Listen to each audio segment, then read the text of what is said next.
What should have been a routine flight turned into a battle for justice at 30,000 feet. When Lisa Carter suffers a medical emergency mid-flight, her husband, General Michael Carter, immediately calls for help. But the flight crew hesitates. A qualified black doctor offers assistance, yet they refuse to let him treat her. Instead, they turn to someone else. Someone less qualified but more acceptable in their eyes. As Lisa's condition worsens, Michael is forced to take matters into his own hands. But the real shock comes when the airline fights back, twisting the truth, calling security, and trying to turn Michael into the villain. What they don't realize, they picked the wrong man to silence. This is a story of power and justice, and a fight that doesn't end when the plane lands. Because when the truth finally comes out, it won't just shake the passengers, it will shake the entire airline industry. Stay tuned, because you won't believe how this ends. Before we dive in, make sure to subscribe to the channel and turn on notifications so you never miss powerful stories like this. Lisa Carter glanced at her husband, Michael, as the plane ascended smoothly into the clouds. She loved traveling with him, though their busy careers often kept them apart. Today was different. They were on their way to celebrate their anniversary in Paris. Comfortable? Michael asked, squeezing her hand. Lisa smiled. As much as I can be on a plane. She had always hated flying. Not because of turbulence or confined spaces, but because of the subtle looks, the whispered judgments, the way flight attendants hesitated before addressing her. It was something she had learned to live with, but today something felt off. The flight attendants barely made eye contact when they passed. The passengers around them seemed tense, their gazes flickering over Lisa and Michael before quickly looking away.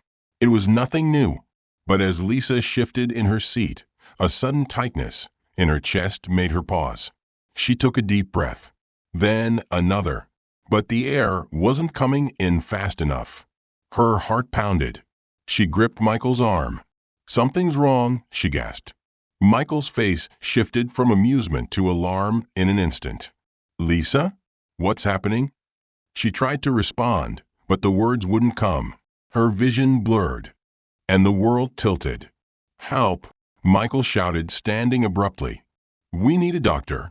The flight attendant, a young woman with neatly tied hair and a forced smile, hurried over. Sir, please remain calm. My wife can't breathe. Michael snapped. Get a doctor now. A man from 2 rows back quickly unbuckled his seatbelt and stood. He was tall, well-dressed, and confident. I'm a doctor, he said, stepping forward. But before he could reach Lisa, the flight attendant blocked his path. Sir, we need to verify your credentials, she said. Do you have an ID? The doctor blinked. She's struggling to breathe.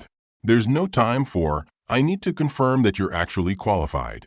Michael's anger flared. He just said he's a doctor. Let him help. The flight attendant hesitated. Then another man, a middle-aged white passenger in a business suit, raised a hand. I'm a dentist, he offered hesitantly. Please come forward, the flight attendant said immediately. Michael's jaw dropped.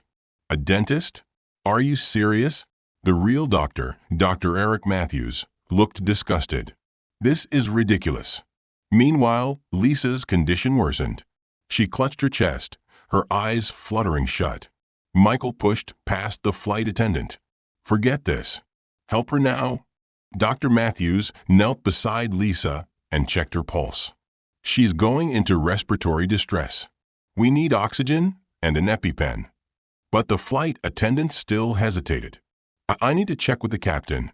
Michael's patience snapped. Your captain is not a doctor. We have a real doctor here. At the front of the plane, Captain Douglas listened to the commotion through the intercom. He sighed. We're not diverting the plane over some minor medical issue, he muttered. Tell them to handle it. But, sir, we have a schedule.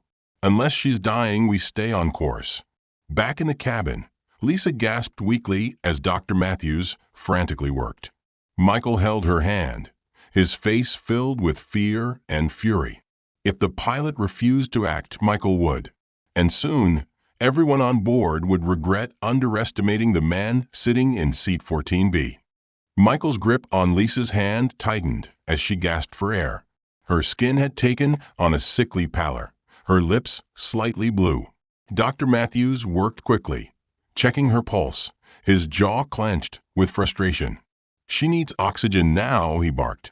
The flight attendant, still standing stiffly by, hesitated.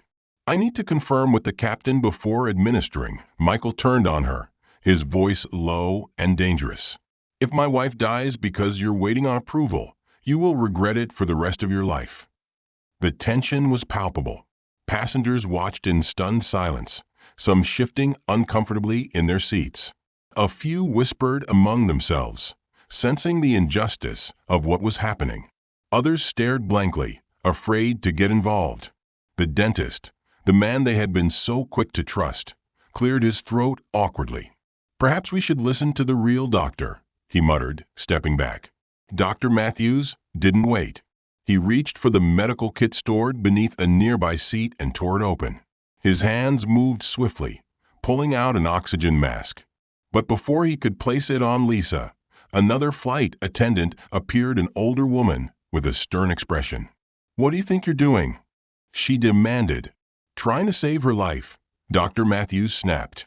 "You are not authorized to use that equipment until we verify." Michael stood abruptly, his towering frame intimidating. "You didn't need verification when you handed it to a dentist." The older attendant faltered but quickly recovered. "Sir, please sit down."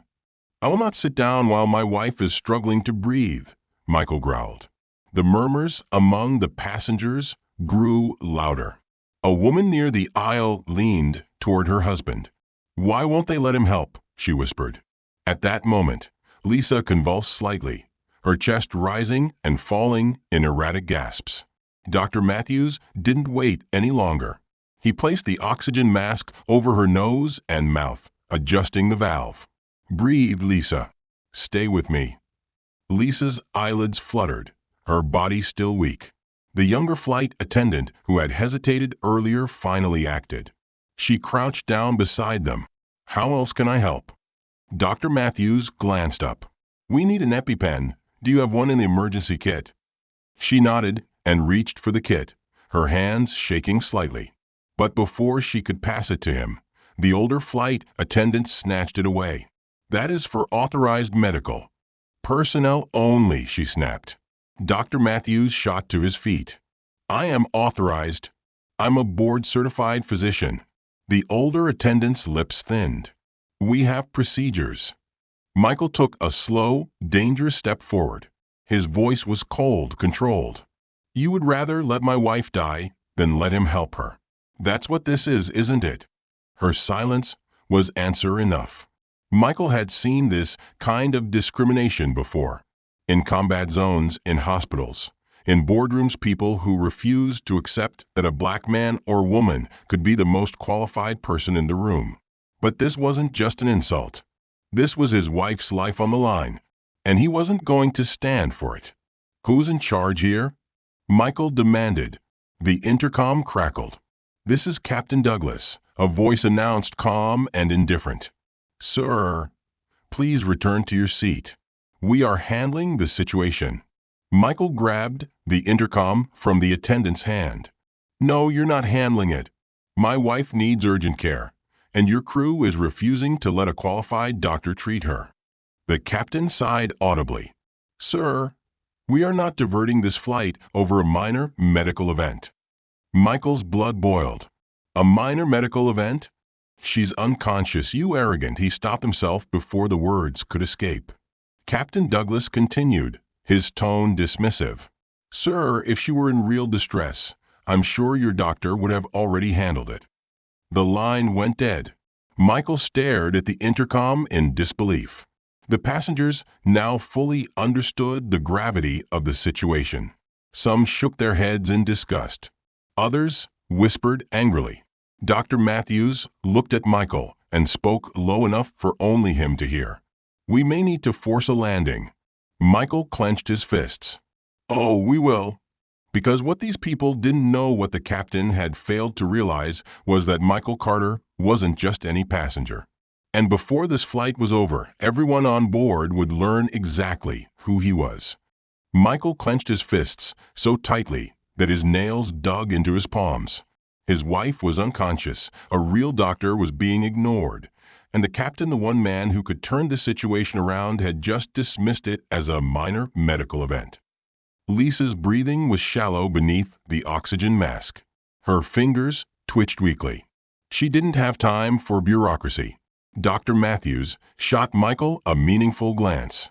She's stabilizing for now, but without proper treatment, she's at risk of going into full respiratory failure. Michael's gaze hardened. This flight was going to land. A murmur spread among the passengers. People were no longer just watching, they were reacting.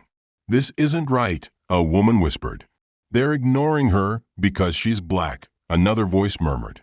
The atmosphere in the cabin was shifting. Michael turned back to the older flight attendant, the one who had physically taken the EpiPen from Dr. Matthews. "Give him the shot. Now." She straightened her shoulders. "Sir, I cannot." Michael took one step closer. His voice was quiet but lethal. "I don't think you understand. That was not a request." The tension crackled.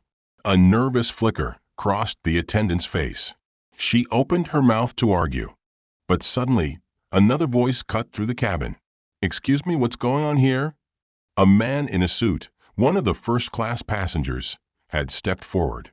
He was tall, older, with neatly combed gray hair and an expensive watch. His voice carried the tone of authority, the kind people instinctively listen to. The flight attendants visibly relaxed. Finally, someone they recognized as important had spoken. Michael recognized him too. Senator Tom Whitaker. A powerful man. A man used to get his way. The older flight attendant immediately turned to him, her voice controlled, but tinged with relief. "Senator, we're handling a situation." Michael cut her off. "No, you're making it worse." The senator's sharp eyes took in the scene. He glanced at Lisa's unconscious form, at the medical kit, at the oxygen mask. Then his gaze locked onto Michael. "I heard what the captain said," Whitaker admitted. "And I have to say, I don't like how this is being handled." The tension in the cabin shifted again. The flight attendants hesitated. Michael saw his opening. Then do something about it. Whitaker turned to the flight attendants. "Is there any legitimate reason this man can't treat her?" Silence. The older flight attendant swallowed. "Well, sir, we just—" Whitaker raised a hand, cutting her off. "That's what I thought." He turned back to Michael. "If you say she needs an EpiPen, then give her the damn EpiPen." Michael didn't need to be told twice. He grabbed the kit from the frozen attendant's hands and handed it directly to Dr. Matthews. Within seconds, the doctor administered the shot. A heavy silence filled the cabin. Lisa's body jerked slightly, then stilled. The oxygen mask hissed softly as she took a deeper, steadier breath. Michael exhaled for the first time in what felt like hours. Passengers sighed in relief. But the older flight attendant? She looked furious. She spun on her heel and stormed toward the cockpit. Michael's stomach tightened. He had won this battle, but the war wasn't over. Dr. Matthews wiped his forehead. "That should buy her time, but we still need to land as soon as possible." Whitaker nodded. "I'll talk to the captain." Michael wasn't sure that would work. He had already spoken to Captain Douglas, and the man had made his position very clear. This pilot did not want to be told what to do. Michael had met men like him before, arrogant, dismissive, more concerned with their own authority than the lives they were responsible for. And men like that, they didn't take orders. As if on cue, the intercom crackled. "Ladies and gentlemen, this is Captain Douglas." The voice rang through the cabin. "Please return to your seats. I assure you, the situation is under control, and there will be no diversion." Murmurs of outrage rippled through the passengers. Michael's hands curled into fists. Whitaker sighed. That stubborn son of a Michael didn't let him finish. He was already moving toward the cockpit. Michael moved with purpose, his long strides cutting through the narrow aisle. If the captain wouldn't listen, he would make him listen. Dr. Matthews, still kneeling beside Lisa, shot him a warning look. Michael didn't stop. He had spent years in high-pressure situations, making split-second decisions that determined life and death. This was no different. Senator Whitaker followed close behind, his face dark with frustration. We need to handle this carefully. You storm in there, and it could escalate. Michael didn't care. His wife had almost died, and the people in charge had treated it like an inconvenience. He reached the cockpit door and pounded on it. Silence. Then, the intercom crackled again. Sir, return to your seat. Michael slammed his fist against the door again. Open this door, Captain. Now. A long pause. Then the door clicked open, just an inch. Michael pushed inside before the flight attendant blocking the way could react. Inside the cockpit, Captain Douglas sat with an irritated expression, his co-pilot looking nervous beside him. Douglas turned in his seat, eyes cold. I told you we are not diverting, Michael cut him off. My wife almost died because of your incompetence. The captain scoffed. And yet she's still alive. Michael's temper snapped. He leaned in, his voice low and filled with authority. You have no idea who I am, do you? The co-pilot glanced between them, sensing the tension. Douglas smirked. You're an angry husband who thinks he can intimidate me. Michael held his gaze, letting the silence stretch. Then he reached into his jacket and pulled out his military ID. Captain Douglas's smirk vanished. The co-pilot visibly paled. Michael's voice was quiet, controlled. I am Brigadier General Michael Carter, U.S. Army. I have led medical evacuation missions in combat zones you couldn't survive 5 minutes in. Douglas's throat bobbed. Michael stepped closer. And right now, you're disobeying a direct order from a superior officer. The co-pilot shifted uncomfortably.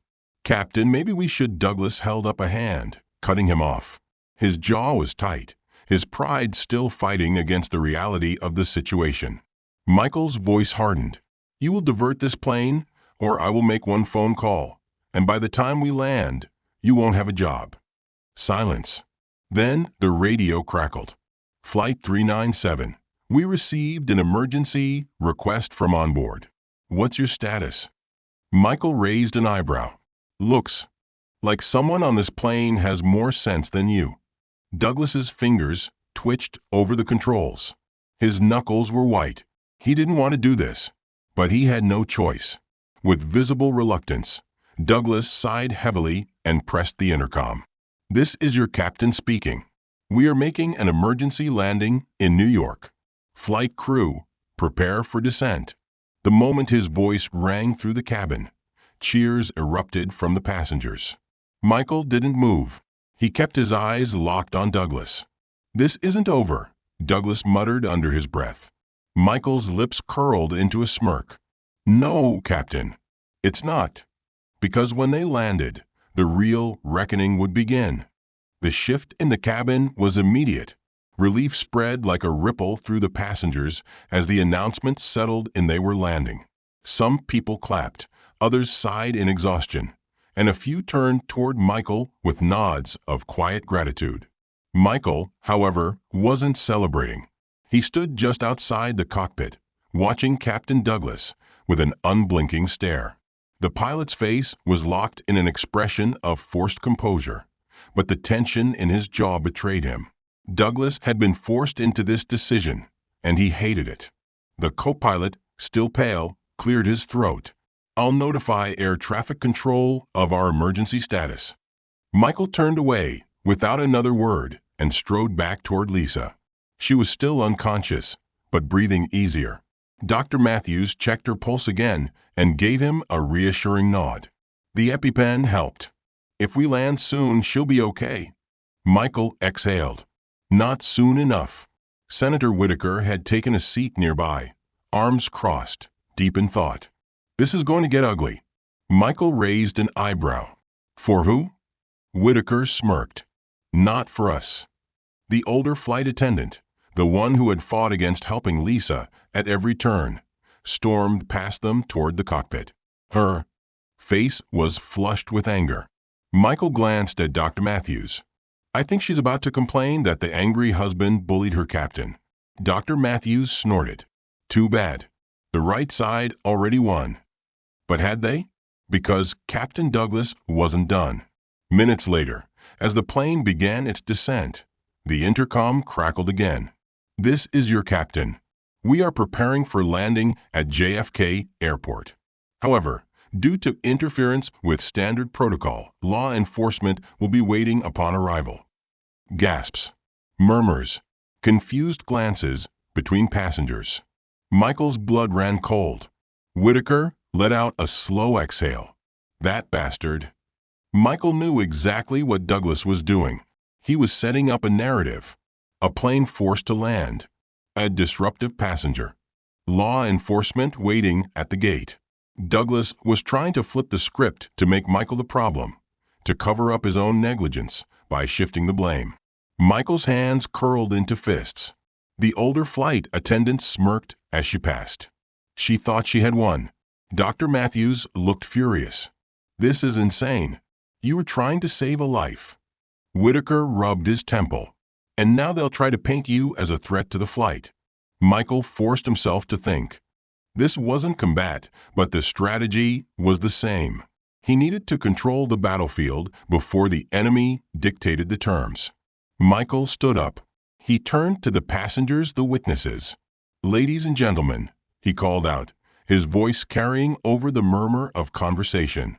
You all saw what happened today. Heads nodded. Some people shifted in their seats, uncomfortable but agreeing. You saw my wife suffer. You saw a qualified doctor get ignored. You saw the discrimination. People murmured in agreement. And now, Michael continued, you hear the captain trying to twist the story. That got their attention.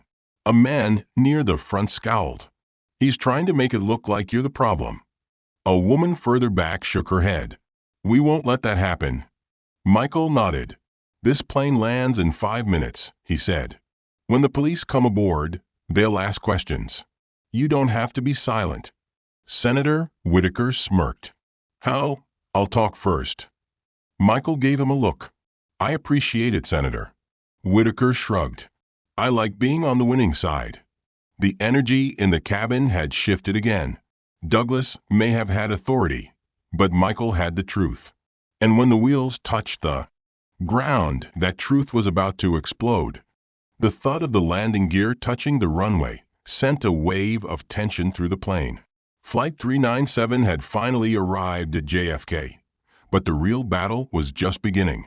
Michael sat rigidly, his jaw tight, as he watched the flight attendants whisper among themselves.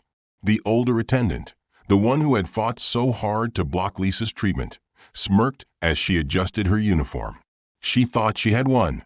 Michael's stomach churned with frustration, but he forced himself to stay calm. Think like a soldier, not a husband. Lisa stirred slightly beside him, letting out a soft exhale. Dr. Matthews checked her pulse again, then met Michael's eyes. She's stable, but she needs a hospital. Michael nodded. One battle at a time.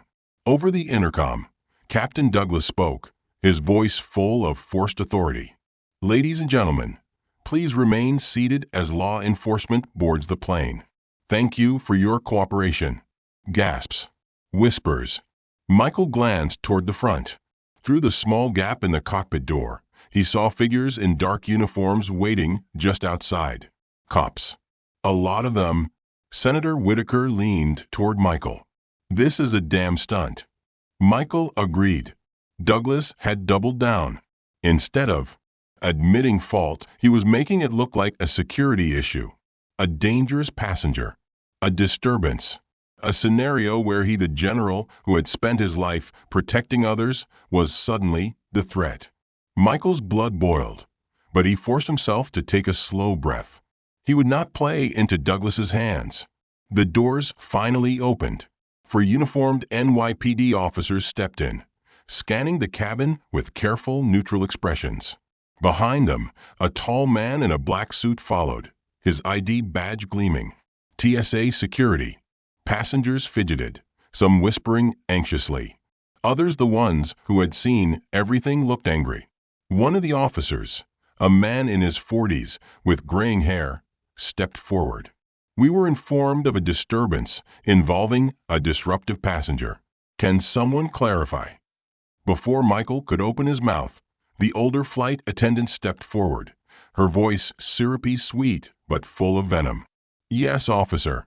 This man," she pointed at Michael, "refused to follow flight crew instructions, created a disturbance, and entered the cockpit without authorization."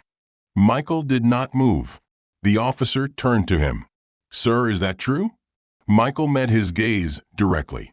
"I entered the cockpit to demand that the captain land the plane because my wife was experiencing a medical emergency, and the crew refused to allow a qualified doctor to treat her." The officer's brows furrowed.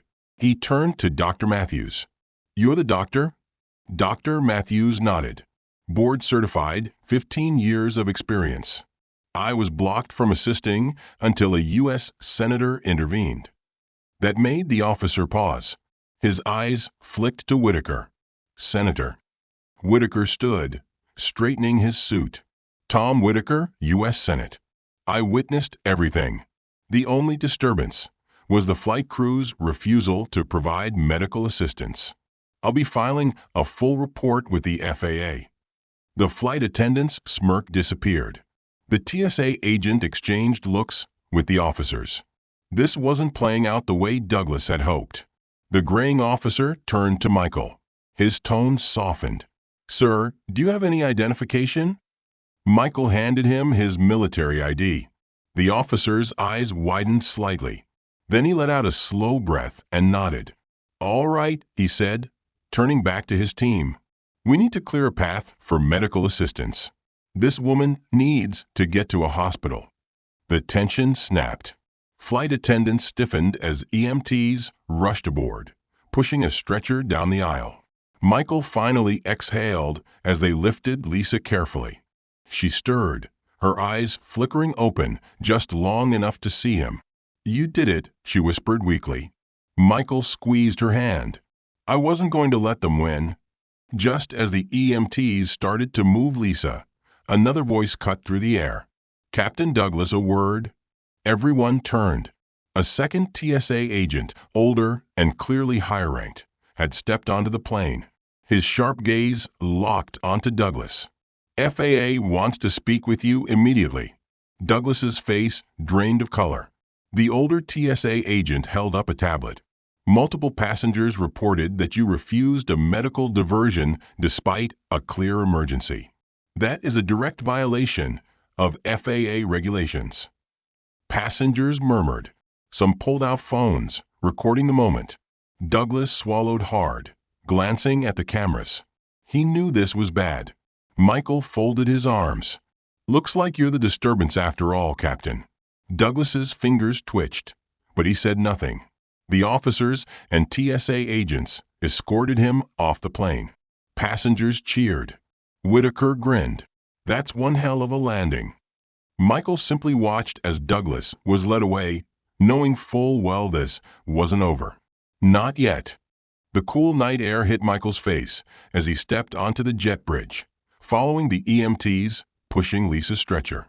The flashing lights of an ambulance cast sharp shadows on the tarmac below. Despite the relief of landing, Michael's pulse remained steady, but tight because he knew this battle was still far from over. Behind him, Senator Whitaker walked with an easy confidence, while Dr. Matthews kept close to Lisa, ensuring she remained stable.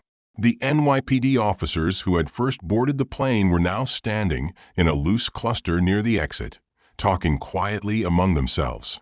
And then there was Captain Douglas. Michael turned just in time to see him stepping off the plane, surrounded by TSA agents. His face was set in stone, his lips pressed into a tight line, but his eyes, those gave away everything. Douglas was a man who had just lost control. One of the TSA agents, the older one who had spoken earlier, was scrolling through a tablet. He looked up at Douglas with disapproval. "Captain, we're going to need you to come with us for questioning." Douglas exhaled sharply, shaking his head. "This is absurd." "No, Captain." Whitaker cut in, his voice dripping with authority. "What's absurd is that you ignored a medical emergency, put lives at risk, and then tried to turn this into a security issue to cover your own negligence." Douglas visibly flinched. Michael stepped forward. He kept his voice calm, measured, lethal in its restraint. "You should have landed when I first asked," he said. Douglas turned red, but before he could respond, the TSA agent tapped his tablet. "We've reviewed passenger statements and will be submitting an official incident report to the FAA. Your actions today may result in a suspension pending further investigation." A gasp rippled through the gathered crowd. Suspension. Douglas stiffened. His fingers curled into fists before he forced them to relax. He knew better than to argue further, not when multiple witnesses, a U.S. senator, and a high-ranking military officer were all against him. Instead, he muttered, "I want a lawyer," before allowing himself to be escorted away. Michael watched him go, feeling no satisfaction, only finality. Michael turned back just in time to see the EMTs loading Lisa into the ambulance. He quickly climbed inside, taking a seat beside her as Dr. Matthews checked her vitals. Lisa's eyes fluttered open just barely. "We landed?" Michael leaned closer, brushing a stray curl from her forehead. "We landed." A faint smile tugged at her lips before she drifted back into unconsciousness. Michael let out a slow breath. She was stable, but she shouldn't have had to suffer like this. As the ambulance doors were closing, Whitaker appeared, stopping them just in time. "General Carter," he said, his tone laced with something serious. Michael frowned. "What now?" Whitaker handed him his phone. "This story isn't just on the plane anymore." Michael took the phone and froze. A video was playing. It was footage from inside the cabin the moment when he demanded Douglas land the plane. The camera shook slightly, but the audio was clear. Passengers' voices filled the background. "They won't let the black doctor treat her. That man's a general. Why aren't they listening to him? This is discrimination." The video had millions of views. Michael exhaled. "Damn." Whitaker chuckled. "I'd say thank you is more appropriate." Michael glanced at him. "For what?" Whitaker smirked. "For making sure that man never flies again." Michael shook his head. "This isn't about Douglas anymore. This is about how many other people have suffered because of pilots like him." Whitaker's smirk faded. He nodded. "Then let's make sure this never happens again." The ambulance doors shut, and as the sirens blared, Michael knew this fight was far from over. It was just beginning. The rhythmic wail of sirens filled the night air as the ambulance sped through the streets of New York City. Michael sat rigidly beside Lisa, his hands clasped tightly together. She was stable, but the gravity of what had happened still weighed heavily on him. Dr. Matthews kept his eyes on Lisa's vitals. "Her breathing is steady. The oxygen is helping. We'll run a full analysis at the hospital, but she should make a full recovery." Michael exhaled. Relief should have washed over him, but it didn't. Not yet.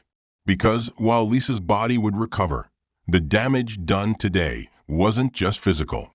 As the ambulance approached the hospital, Michael's phone buzzed in his pocket. He ignored it. Another buzz. Then another. Whitaker had warned him that this would spread fast, but Michael hadn't expected this. By the time they reached the emergency entrance, a crowd had already gathered. Reporters, photographers, civilians with phones recording everything. Michael's jaw tightened. He hated being in the spotlight. He hadn't asked for this. The ambulance doors flung open, and Michael stepped out first. The moment his boots hit the pavement, a storm of questions erupted. "General Carter, is it true the airline refused to help your wife? Were you really threatened with arrest? What do you want to happen next?" Michael ignored them all, helping the EMTs as they carefully rolled Lisa toward the entrance. Then Whitaker arrived. The senator stepped in front of the cameras, raising a hand for silence. He was in his element, a man who had spent years commanding attention in front of the press. "Let's make something clear," Whitaker's voice boomed. "Tonight, a woman nearly died because a captain refused to take her life seriously. Because a trained doctor was ignored. Because a decorated general was treated like a threat instead of a husband trying to save his wife." A wave of murmurs swept through the crowd. Michael stopped pushing the stretcher just long enough to glance back at the reporters. They were eating up every word. Whitaker continued, voice rising with undeniable authority. "This isn't just about Flight 397. This is about every person who has ever been dismissed because of their skin color. Because someone in power decided their life wasn't worth an inconvenience." Michael clenched his jaw. That part hit hard. Because it was the truth. One of the reporters turned to him directly. "General Carter, do you believe this was discrimination?" Michael locked eyes with the journalist. What he said now would set the tone for everything that followed. He spoke clearly. "I believe my wife would have received help sooner if she looked different." Gasps. Camera shutters clicking. Michael continued. "I believe a doctor wouldn't have been questioned before being allowed to save a life if he looked different." The moment was electric. The press had their headline. Whitaker placed a hand on Michael's shoulder. "There's going to be an investigation. A big one. You ready for that?" Michael's eyes flicked to Lisa, unconscious, on the stretcher. Then back to Whitaker. "I wouldn't be much of a soldier if I wasn't. Because this was now a mission." And Michael never backed down from a fight. The fluorescent lights of the hospital room buzzed softly as Michael sat beside Lisa's bed, watching the slow rise and fall of her chest. She was resting now, but the weight in his chest refused to lift.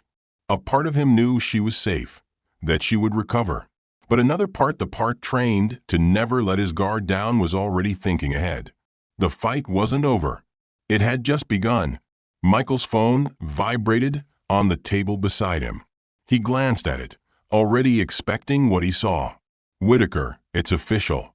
The FAA is opening a full investigation into Douglas and the airline." Michael exhaled. Good. But that wasn't all. The news cycle had exploded. By morning, multiple headlines were trending online. Flight 397 scandal. Airline ignores medical emergency. General Carter demands justice. Captain Douglas suspended amid allegations of negligence and discrimination. Passengers speak out. We saw everything. Michael scrolled further and saw a video clip, one taken by a passenger during the incident. In the footage, he stood over Lisa while arguing with the flight attendants. His voice was clear. "You would rather let my wife die than let this man help her. That's what this is. Isn't it?" His own words played back at him, sending a cold anger through his chest. People were finally listening. And now, the airline was scrambling to save itself. His phone buzzed again. This time, it was an official statement from the airline. "We sincerely regret the unfortunate events that took place aboard Flight 397. We are conducting an internal review and will take appropriate action. Safety and customer care are our top priorities, and we apologize for any distress caused." Michael's hands tightened around the phone. An apology? That's all they had? No admission of wrongdoing. No acknowledgement of the racial bias that had played out in front of an entire plane. Just damage control. Whitaker called a few minutes later. "Saw the statement?" Michael's voice was flat. "They think this goes away with a few words." Whitaker sighed. "They're stalling, hoping the media storm dies down before they have to make real changes." Michael leaned forward, rubbing a hand over his face. "Not this time. Because this wasn't just about Lisa. This was about every black man and woman who had ever been dismissed, ignored, or endangered because of someone else's prejudice and power." Michael wasn't letting this go. There was a knock at the hospital room door. Michael turned as a tall woman in a dark gray suit stepped inside. Her posture was perfect, her expression unreadable. She held up a badge. FAA Investigator Amanda Lewis. Michael stood immediately. I need to speak with you, General Carter, she said. And your wife when she's able. Michael nodded. You're investigating Douglas? Her expression didn't change. Douglas, the airline, and the entire response system that failed you that night. Michael's chest tightened. Finally, someone who wasn't looking away. Lisa stirred slightly in bed, her fingers twitching toward his. Michael took her hand, steady and sure. This wasn't over. Not yet. And he wasn't backing down. The hospital smelled of antiseptic and stale coffee. Michael sat by Lisa's bed, his fingers laced through hers as she stirred awake. Her eyelids fluttered, then slowly lifted, revealing tired but alert eyes. Hey, she whispered, her voice hoarse. Michael leaned in. Hey, yourself. Lisa swallowed, her gaze shifting around the hospital room before landing back on him. We made it. Michael exhaled a quiet laugh, brushing a curl from her forehead. We made it. She gave a small nod, but then her expression shifted, her doctor's instincts kicking in. How bad was it? Michael hesitated. Not because he didn't want to tell her, but because there was so much to say. Before he could answer, the door creaked open, and FAA Investigator Amanda Lewis stepped inside. Lisa blinked at the sight of the unfamiliar woman. Michael turned to his wife, voice low and steady. Lisa, this is Amanda Lewis from the FAA. She's here to make sure the right people answer for what happened. Lisa's fingers tightened around his. Lewis stepped closer, her face unreadable. Dr. Carter, I know you just woke up, but I wanted to inform you personally we've concluded our preliminary investigation. Michael sat up straighter. That was fast. Lisa's voice was barely above a whisper. And Lewis pulled out a tablet, scrolling for a moment before speaking. Captain Douglas has been placed on indefinite suspension, pending a full review. The evidence we've collected, including testimony from passengers, flight crew, and your husband, suggests a gross mishandling of a medical emergency. Michael's jaw tightened. That wasn't enough. Lisa, despite her exhaustion, raised a weak eyebrow. And the airline? Lewis didn't hesitate. They're not getting away with a slap on the wrist. The FAA has officially opened a civil rights violation inquiry against them. Michael felt his breath still for a moment. That wasn't just bad press for the airline. That was serious. Lisa let out a slow, relieved sigh. Good. Lewis continued, her voice steady. Dr. Carter, General Carter, your case is now a precedent. The FAA is expanding regulations on how in-flight medical emergencies are handled. That includes stricter policies on flight crews delaying care, mandatory bias training for all airline staff, and revised emergency landing protocols. Lisa's eyes widened slightly. Even in her weakened state, she understood the significance of that. Michael leaned back in his chair, exhaling. They hadn't just fought back. They had forced real change. Lisa's fingers squeezed his. We did it, she murmured. Michael looked at her, then at Lewis. No, he said. We started it. Lisa walked carefully beside Michael as they stepped out of the hospital doors. The fresh air was crisp, the sun warm against their skin. Waiting at the curb was Senator Whitaker, arms crossed, a satisfied smirk on his face. Well, he said, you two sure know how to make a statement. Lisa smiled tiredly. Not the anniversary trip we planned. Whitaker chuckled. No, but I'd say you made history instead. Michael glanced at his wife. She still looked tired, but her strength was returning. He knew Lisa, this wasn't just something she'd move on from. She'd make sure no patient was ever denied care again. Whitaker clapped Michael on the shoulder. The airline's losing millions in PR disasters. Their CEO is scrambling. Douglas? Done. They'll try to quietly get rid of him before this blows up even more. Michael nodded. Good. Whitaker's grin widened. And the best part? You're a national headline general. Everyone's watching. Michael met his gaze. Then let's make sure they don't stop. Lisa slid her hand into his. We'll keep fighting. And as they stepped into their car, heading home after the worst flight of their lives, Michael knew one thing for certain. This wasn't just their victory. It was a message, a warning, and a new beginning. The story of Flight 397 isn't just about one incident, it's about the bigger picture. It's about the moments where prejudice, negligence, and power imbalances put lives at risk. It's about speaking up when others stay silent. Michael and Lisa Carter may be fictional, but the truth behind their story is very real. Every day, people around the world face discrimination in critical moments, whether in hospitals, workplaces, or even 30,000 feet in the air. So now, we ask you, have you ever witnessed or experienced a moment where someone was ignored, dismissed, or treated unfairly just because of who they are? Share your thoughts in the comments below. And let us know, where in the world are you watching from? If you want more powerful stories like this filled with justice, suspense, and real-world impact, make sure to subscribe to the channel.